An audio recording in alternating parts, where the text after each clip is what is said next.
Sugatan ng isang bata matapos mahulog mula sa sinabitan niyang jeep sa Quezon City. Ang pagkahulog ng bata nakunan pa ng CCTV. Makibalita tayo kay Cesar Apolinario.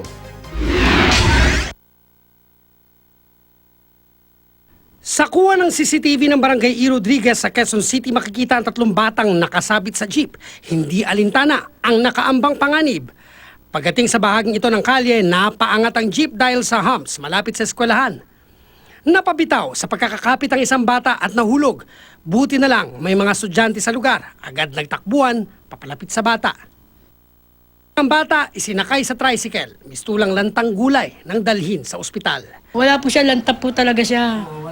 Kapatid ko lang po kumuha sa kanya, kinakagat na po talaga yung paa niya. Hindi po siya gumigising. Okay, tapos Ngayon, tinakbo po siya ng kapatid ko. Wala pa rin siyang ano. Doon lang po, nung hiniga na po siya, injection lang po siya. Nagkamali na po siya, iyak siya ng iyak. Suka po na suka. Makalipas ang 4 na araw, di pa rin nailalabas sa ospital ang 8 taong gulang na biktima na ipa-CT scan na raw at nalamog ang loob na bahagi ng ulo nito.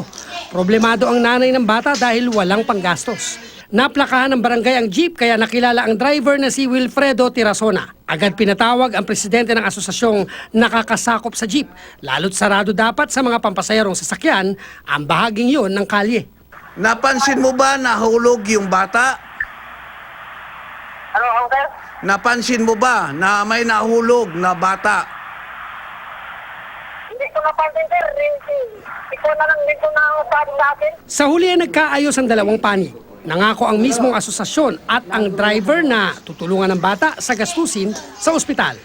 Pero nagpaalala rin ang barangay sa mga magulang ng mga batang ginagawang playground ang lansangan. Dapat ang kanilang mga anak, lalo na yung mga ganyang age, dapat suliranin pa rin ng magulang yan na makapasok sa eskwelahan at makauwi ng mapayapang kanilang mga anak.